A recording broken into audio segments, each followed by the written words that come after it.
আরে শালা ফ্রিজের ভিতরে তো আমি এক টুকরো চিজ দেখছিলাম। আজকে এই চিজটা দিয়েই কিছু বানাবো। আর এই চিজটা দিয়ে আমি কোন বানাই, ও সরি, আমি কোন রেসিপিটা বানাই সেটা দেখার জন্যই আমার সাথে থাকো।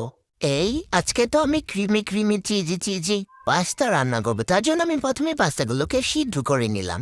আর পাস্তাগুলোকে রান্না করার জন্য একটা কড়াইতে পরিমাণ মতো তেল দিয়ে নিলাম, আর এর মধ্যে দিয়ে দিলাম কাঁচামরিচ, পেঁয়াজ ও হালকা একটু রসুন কুচি।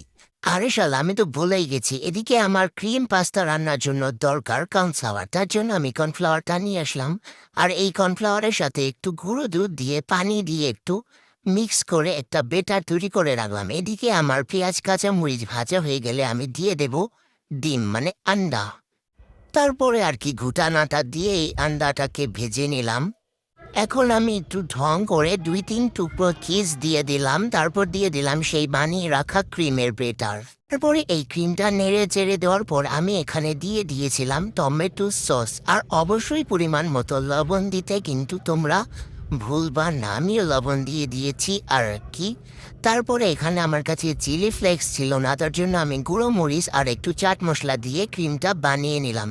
তারপরে অবশেষে দিয়ে দিলাম সেই পাস্তাটা। তারপরে আর কি পাস্তাটাকে সুন্দর করে নেড়ে চেড়ে ক্রিমের সাথে মিক্স করে দিয়ে দিলাম সেই রাজকীয় চিজ।